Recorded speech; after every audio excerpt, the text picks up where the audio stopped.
Milestone স্কুলের এই ঘটনার পরে আজকে মানে সারাদিন অনেক মন খারাপ ছিল। সারাদিন মোবাইল হাতে নিতেই একটা ভয় করছে, এই বাচ্চারা কিভাবে দৌড়াদৌড়ি করছে এই পোড়া গায়ে। তো আল্লাহ সব বাচ্চাদেরকে আল্লাহ জান্নাতবাসী করুক, যেসব বাচ্চা মারা গেছে আর যেসব বাচ্চা সুস্থ আছে আল্লাহ তাদের ফ্যামিলিকে এই শোক বহন করার তৌফিক দিক, এই দোয়াই করছি আর কি। তো সারাদিন আজকে বাসায় থাকার পরে আপনার রাত্রে বের হই আর কি, বাসা থেকে সকালবেলা বের হয়েছি কয়েকজন ফ্রেন্ড মিলে। তো তখন কিছু আমরা খাওয়ার জন্য বের হয়েছি আর কি, নাস্তা করার জন্য। তো তারপর চিন্তা করলাম, আমের একটা ব্যান দেখলাম আর কি। তো চিন্তা করলাম অন্য নাস্তা না করে, ভাজা পোড়া না খেয়ে আজকে একটু আম খাই। পরে আপনার আম কিনলাম, আপনার 1 কেজি আমরা আম কিনলাম। তো কেনার পরে চিন্তা করলাম এগুলো দুবো কোথায়। তো আমরা আমাদের ঈদগাহ মাঠে চলে আসলাম। তো ঈদগাহ মাঠে কবরস্থানের অজুখানা আছে আর কি, কবরস্থানের পাশে। তো এই অজুখানায় চলে আসলাম আর কি আম ধোয়ার জন্য। তো আম ধুইতেছিলাম।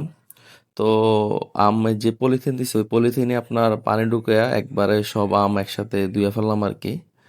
তো কিনছি আপনার আম রূপালি আম। আর ওই যখন ওই মামা থেকে আম কিনছি তখন উনি বলছে আমগুলো অনেক মিষ্টি হবে এবং এই আম আপনারা নিয়ে যান, আম আপনারা খান, খাইয়া যদি আম যদি ভালো না হয় আবার দরকার হইলে আমার সাথে এসে কথা বলে। এত কনফিডেন্ট দেখাইছে। তো আমরা আম আম নিছি, নেওয়ার পরে এই আম আসলে কি বলবো, মানে আমরুপালি আম এত মানে টক, মানে আমরা আশা করছিলাম অনেক মিষ্টি হবে, কিন্তু মানে এত টক। আর কি বলবো, মানুষ ব্যবসা করে, ব্যবসাকে আসলে আল্লাহ হালাল বানাইছে, কিন্তু ওরা মানে ব্যবসা করতে যায় এত মিথ্যা কথা এত কিছু বলে।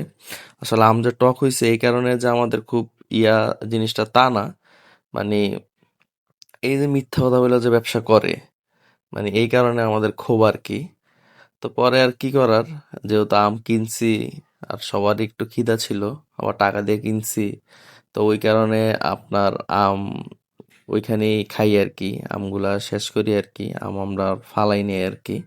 মানে টক বলতে মানে একবারে বেশি টক না, কিন্তু মানে ভালোই টক আছে। আবার কিছু আম আপনার অনেক শক্ত আর কি, শক্ত ছিল কিছু অংশে। মানে এগুলা আসলে মানে আমরা অনেক মিষ্টি মনে করে আনছিলাম, কিন্তু আপনার মানে সবাই ডিমোটিভেট হয়ে গেছে আর কি আম খাইয়া।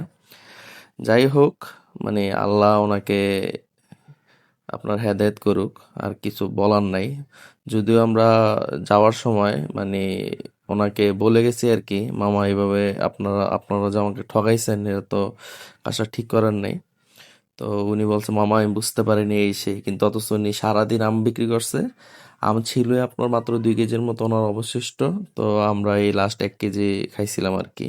সবার সুস্থতা কামনা করে আজকের ভিডিওটি এখানে শেষ করছি। আল্লাহ হাফেজ।